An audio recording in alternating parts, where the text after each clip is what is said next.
everyone, in this video I have the fourth scrapbook process for my little mini series for International Scrapbook Day Weekend. I have had a video every day for the long weekend, Friday through Monday, and each process video has been about one of my favourite scrapbooking techniques. I will link the other three if you haven't seen them, but today's theme, I think we'll call it, is stitching or hand stitching on a layout. I love to stitch on a layout. I love the effect it gives or the texture it brings. So I'm scrapbooking a picture of my beloved cat Conan with the Amy Tangerine Hustle and Heart collection. And I am starting with this white background on which I've just very roughly sketched this paw print shape, just quite lightly with my pencil there. And then I am going to use my Tim Holtz pokey tool thing, I think it has a different name, but I call it a pokey tool, and made holes around the lines of the paw print. And then once all those lines are created, I'm going to just erase those pencil lines. Now sometimes I do this if it's a slightly more intricate or complicated shape, like especially if you hand stitch a title, I tend to keep the pencil marks because sometimes you just see a sea of holes that you need to stitch and you don't know which ones to do. But when it's something simple like this shape, or like say a heart or a circle, you can erase the pencil lines. The stitching does generally cover them up anyway, it's just in case. Pencil lines are not very attractive things to look at, are they, generally speaking? Anyways, I am going to go round all this paw print shape and do a chain stitch with some black embroidery thread, and I'm using all 6 strands of this because I think when you're doing a chain stitch it just looks better when you use all 6 strands. Now I have explained about how to do a chain stitch before, I think twice now, and I'm never very good at explaining it, but just briefly, it's basically you come up through the back of the layout, and then you make a little loop, go back through the same hole, kind of keep your hand on that little loop you've made so it doesn't go back through, and then go up through the next hole, and then it's going to catch that loop you've made and create this chain, and then you just keep going. Really, it does obviously take longer than a normal back stitch, but it just looks so effective. It's so much more texture, and I really love it.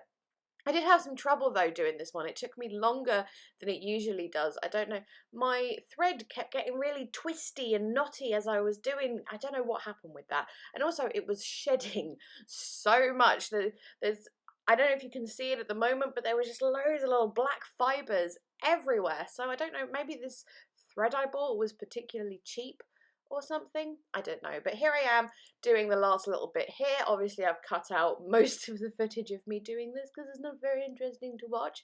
You know, when you do the final one, you just want to do that loop, then come back up and do like another little stitch through the next one, and then close it off like that, because obviously you can't close it off at the top because that wouldn't look very attractive. And then I'm just sticking that down with some washi tape. I do off screen just back the layout on something else, just because washi tape over time obviously does tend to come off and you don't want your stitching to come undone, so just backing it just with some scrap paper or something is going to keep those stitches more secure. You could of course tie a knot to make them more secure, but I'm lazy and I like using washi tape to do it, so anyways. So I'm just going to back my photo here. I've got out all my ephemera from this collection ready. There is a mix of the actual die cut pack and then some of the AC digitals that I have from this collection, so I've just spread those out ready. Just going to back my photo here with some papers from the 6x6 paper pad, using orange and green here. That is a colour combo I almost never use. I'm pretty sure they opposites on the colour wheel. I think they are. But yeah, so very unlike me. The whole colour scheme of this layout actually is very not my usual style, this collection. Well, I don't even know why I bought it. I think I was just attracted by shiny things, because usually I'm a pastels girl and a black and white kind of girl, but it's fun to do different things sometimes. Anyways, after I'd backed my photo, I did that extra black layer as well because I wasn't happy with the orange and green straight on the layout. I was like, we need something else on this layout. It is not looking right for me. So I'm doing some packaging technique with some distress oxide, just smooshing the ink down on the packaging, adding some water, and then as you see, smooshing it back down on the paper. And this made me realise that, so this whole 4 video mini series has all been about my favourite scrapbooking techniques, but the one thing I have used consistently over these 4 videos, not including things like tape and scissors and stuff, is distress oxide ink. So I think we can safely say it's probably my favourite product because, yeah, it's the one thing I've used every single layout. So anyway, Just a fun little side note there. That colour, by the way, is mustard seed. I just popped down my photo there with some foam tape so it would, you know, sit flush over that stitching because it's quite thick with the full 6 strands. Then I'm going to make a little cluster over here. I'm going around my embellishments with the oxide in black soot just to give them a bit more definition and match as well all that black stitching and the black I put around the photo. And then, yes, I wanted to include a tiger on this because the title of this layout is going to be Roar, because it kind of looks like Conan is roaring. He's not, obviously, he was probably yawning, but I just happened to get that snap and it looks like he's going rah, so I thought the tigers would be appropriate, which is why I chose this collection to scrapbook this photo.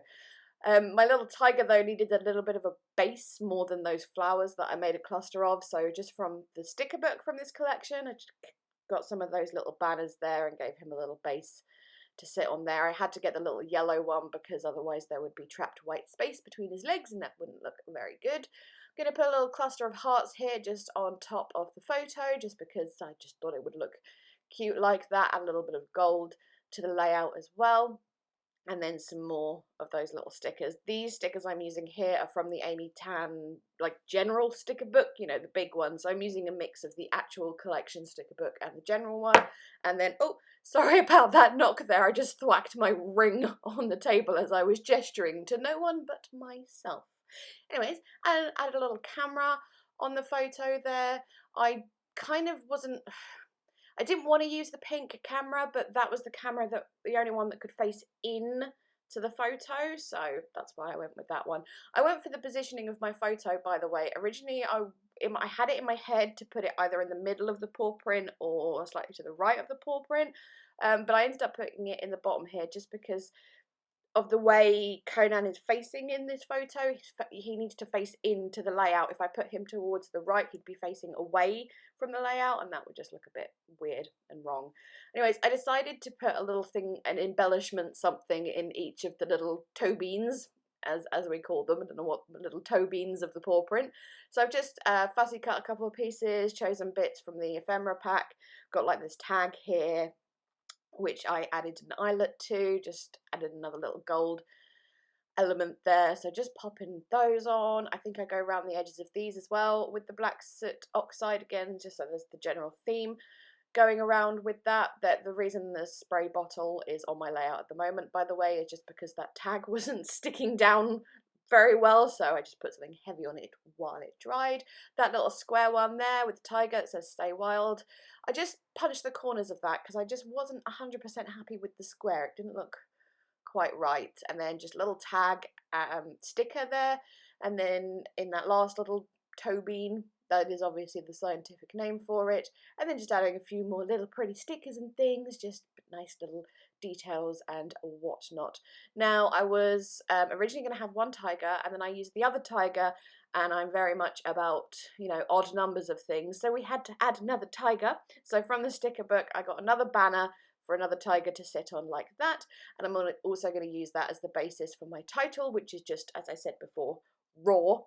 And again, those alpha stickers there are from that Amy Tangerine sticker book. I don't think they're supposed to match this collection, but they do. So with that, I also decided to just have a couple of gold arrows around the paw print. I don't just little idea that popped into my head and I liked the idea of it.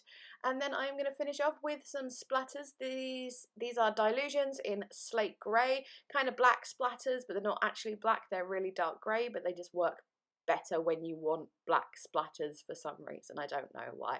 And with that, this layout is complete, and also this little International Scrapbook Day mini-series is complete. So thank you so much for watching. I hope you've enjoyed all the videos, if you've watched them all. If not, obviously they will be linked in the description box. Links to products as well will be there, and yes, okay, I'm finished. Thank you so much for watching. Please leave me a thumbs up if you enjoyed. I'm gonna go. Bye bye!